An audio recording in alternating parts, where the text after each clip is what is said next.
c'est Mamzelle Amy. Alors aujourd'hui, nous sommes accueillis par Konokora et nous partons à la rencontre de Tania Saint-Val. Tania, merci d'avoir répondu favorablement à notre demande. Bonjour et véritablement, je suis très honorée que tu aies accepté. Merci, j'ai accepté, oui. Avec beaucoup d'amour parce que de faire des petites émissions comme ça avec les réseaux sociaux, c'est pas toujours évident. Mais je t'encourage aussi et puis je vous encourage parce que je pense que c'est une très belle initiative. D'accord, merci. Est-ce que tu peux te présenter, s'il te plaît? Alors, on te connaît, la chanteuse, mais c'est Tania, la femme. Tania, femme, maman, c'est super important, maman, aujourd'hui. Comme métier, c'est juste un métier, hein. C'est une passion après qui s'est transformée en métier, femme, chanteuse, maman, voilà, c'est super important. Voilà, c'est comme ça que je me présenterai. J'apprécie, tu plantes tout de suite l'ancrage et ça a du sens. Oui.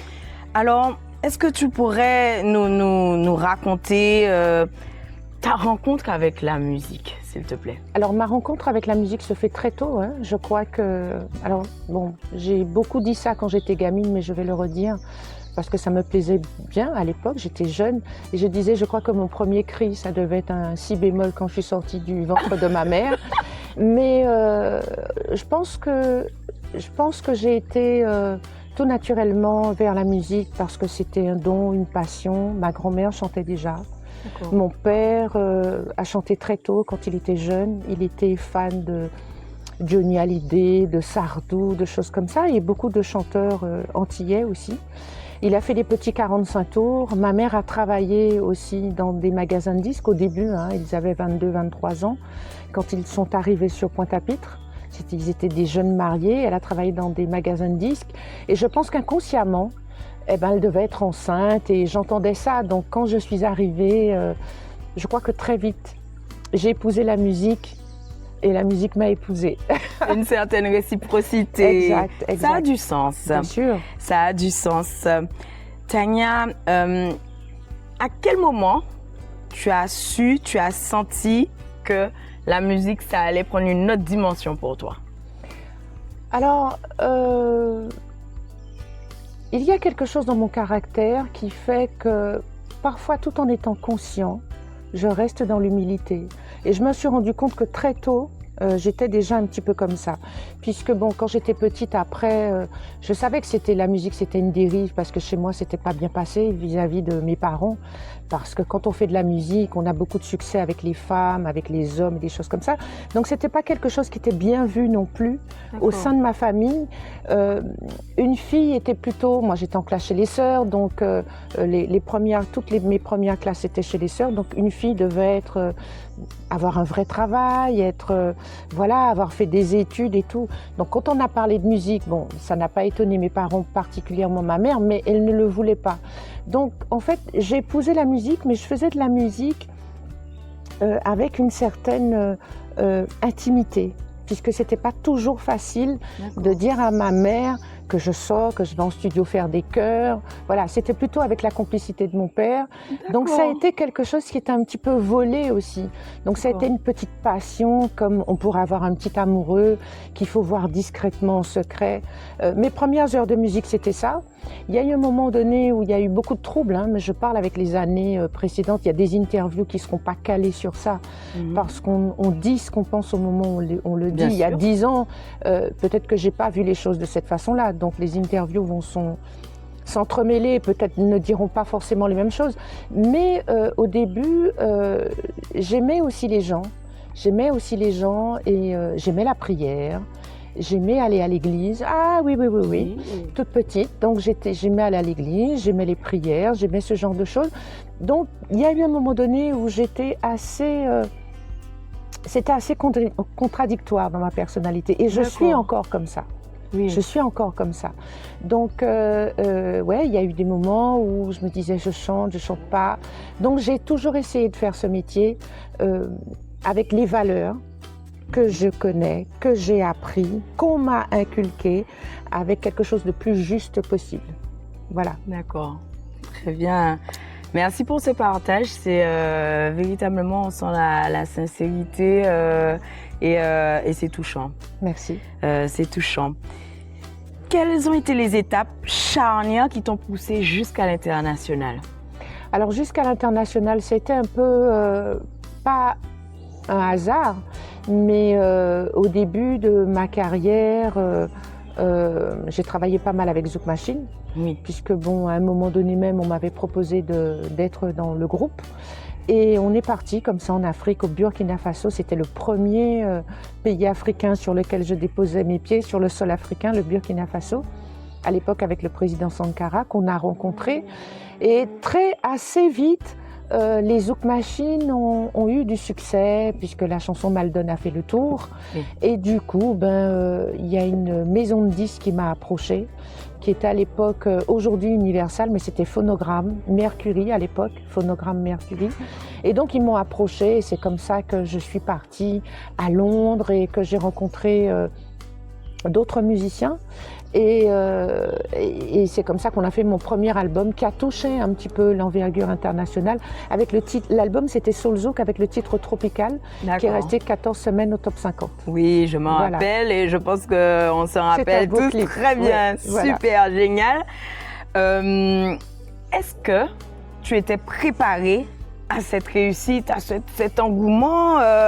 Qu'est-ce que tu as ressenti véritablement à ce moment-là? Tu sais, quand tu es happé et puis il faut embrasser la chose. Moi, je crois qu'il y a des choses... Alors, je ne sais pas si je réponds véritablement à la question, mais ce qui me vient en tête, c'est qu'il faut être préparé psychologiquement pour ces choses-là. On vient dans une Guadeloupe où on a des non-dits, on est avec des capacités, des dons, mais c'est vrai qu'à ce moment-là que je commence à prendre des cours de chant, je travaille avec Yva Barthélémy, c'était au 1 rue Roger Verlhomme, et ça c'était du côté de Bastille. Et je commence à travailler, je commence à être... Mais c'est pas forcément ma culture, les télés françaises. C'est-à-dire que quand il y a des blagues, quand il y a des choses, je ne me retrouve pas vraiment parce que je ne sais pas quoi dire ou un manque de culture générale, il y a ça aussi. Et j'étais pas préparée. Et en fait, je dis que quand je sors de ma Guadeloupe natale et que j'arrive là, j'étais un petit peu lâchée. Donc il y a eu des moments où j'ai eu peur, il y a eu des moments où ça m'a fait peur.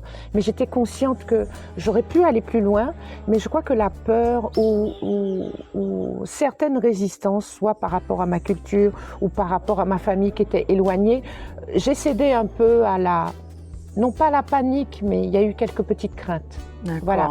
Mais j'ai senti qu'à ce moment-là, j'aurais pu faire de plus grandes choses que ça, mais j'aurais dû être préparée psychologiquement. C'est comme si aujourd'hui, tu prends un élève ou tu prends un sportif, tu sens qu'il a des dons, il court sur le terrain sportif, clac, clac, clac, clac, clac, et tu le lâches. Non, il faut continuer de l'entraîner, il faut qu'il sache comment discuter, il faut l'entourer.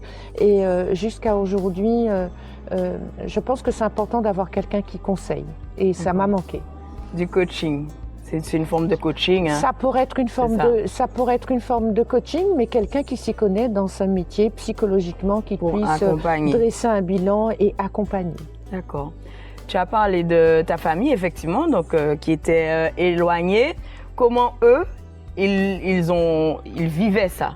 Et très bien. À ce moment-là, et puis voilà, comment ils réussissaient à t'accompagner, quand bien même tu étais loin, hein, au final de compte, mais à dire, est-ce qu'ils étaient en mode appuyé, voilà. Alors, mon père a toujours été quelqu'un qui m'a soutenue dans la musique parce que c'était son rêve premier, lui, de faire de la musique. Et puis bon, bien sûr, il avait une famille, à l'époque, musicien pâté qu'à manger, donc il a épousé, il a fait un autre métier et je suis très contente parce que il a réussi à nourrir sa famille et à nous mettre à l'aise. On était à l'aise quand on était petit, mais c'est vrai que au travers de lui, au travers de moi, il a senti comme si c'était quelque chose qui poussait, qui grandissait encore. Non, mes parents m'ont poussé. Après, ma mère a été avec moi quand j'avais des choses importantes à faire en France et que j'ai fait des albums.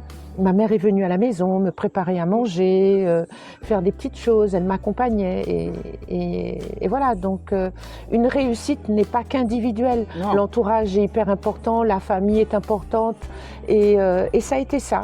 Donc ça a été plus ou moins cadré et ça a été bénéfique et oui, ils m'ont encouragée. Et toujours pour revenir sur votre père, moi je sais que j'ai assisté, alors comme tout le monde, j'ai assisté à New York à un de vos concerts et véritablement, moi j'ai entendu, vous avez chanté une chanson qui s'appelle Amway, Oui, écrite par votre père. oui. Votre père, il a écrit plusieurs titres, enfin, le titre qui est juste magnifique, que j'écoute très souvent et qui m'a accompagnée, hein, puisque au final de compte, c'est un peu ça, le travail de l'artiste, quelque part, vous nous donnez à nous, donc public, une part de vous, Oui, quelque part. oui. Est-ce qu'il vous a écrit d'autres titres? Il a écrit d'autres chansons sur l'album Soleil, mais En Mouais, pour moi, c'est une chanson phénoménale. Il en a encore parce qu'on n'oserait pas parler des usines sucrières, de leur fermeture. Et d'ailleurs, on voit tout ce qui se passe avec les usines sucrières aujourd'hui, alors qu'il y avait matière à. Mais c'est un peu notre culture qui s'est un peu éteinte petit à petit. Et non, c'est très enrichissant. Et moi, je peut-être, aujourd'hui avec l'âge, j'écoute ce que nos aînés ont à dire, ont à raconter, comment elle était la Guadeloupe forte, puissante, avec ses faiblesses aussi.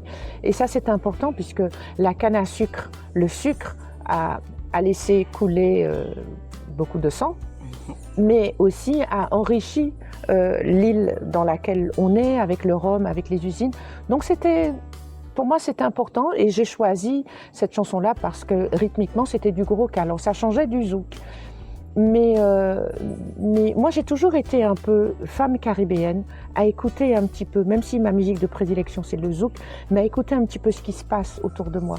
Et pour moi, c'est ça l'arc-en-ciel, c'est ça la beauté, c'est ça la Caraïbe, c'est ça notre richesse. Super. Les projecteurs et autres font partie du quotidien de votre métier. Mais dans vos débuts, comment on gère cette notoriété? En fait, comme j'ai commencé par faire des chœurs, j'ai commencé par faire pas mal de chœurs dans les studios, divers studios antillais, et puis accompagner certains artistes à faire quelques télés en étant choriste.